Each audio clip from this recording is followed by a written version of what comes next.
Interactive learning content is what may be considered e-learning. Whether in a corporate training context, K-12 or higher education context, trainees or pupils learn independently through digital technology as opposed to a traditional classroom setting. These learning opportunities can be delivered throughout several different methods. Whichever method is chosen for delivery, it is essential that all content is accessible to all learners. This is where the term accessible design comes into play. Accessible design specifically relates to designing content in which, according to the Web Accessibility Initiative, people with disabilities can equally perceive, understand, navigate, and interact with websites and tools. Accessibility in web design includes all disabilities. Accessible design not only provides equity when disabled learners are navigating interactive learning content, but it also benefits non-disabled persons.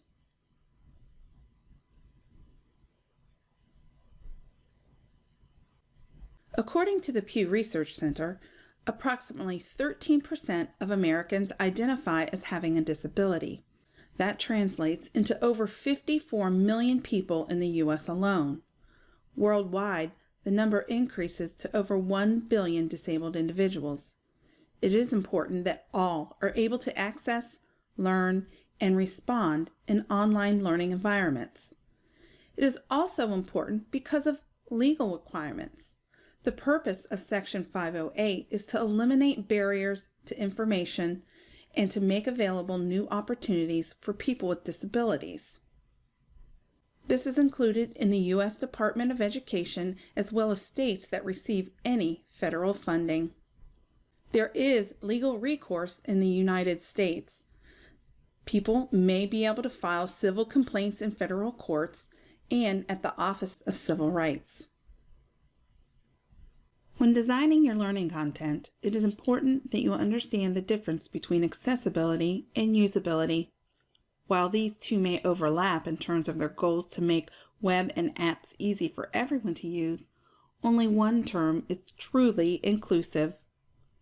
The term accessibility in designing your learning content means that you are addressing all learners, including those with disabilities. Accessible design assures learners with disabilities can equitably access your content. This may include something simple like providing appropriate contrast between text and background, or providing captions for the hearing impaired. It comes down to proper design to allow persons with disabilities to easily navigate and interact with your online learning content. And finally, everyone must be able to contribute to the learning environment easily and without barriers. Usability, while it is about designing for ease of use, is more general. Usability makes a website enjoyable for someone to use because it is designed to be effective, efficient, and satisfying to those who visit. While this may sound like the goal of accessibility, usability does not specifically take into account users with disabilities during design.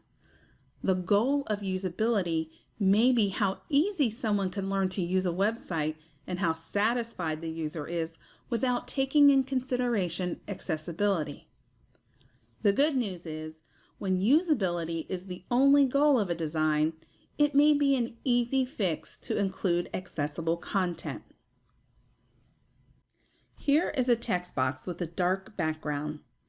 To many of us, if we added a light text, we may be able to read this clearly, but this is an example of usability. It works for many of us, but it does not meet the guidelines of the World Wide Web Consortium of Accessibility. Even with a larger font, the contrast is not sufficient. But a simple fix can turn usability compliant into an accessible contrast for all. And that is something worth repeating about accessibility. It makes it better for all people, whereas usability is for some.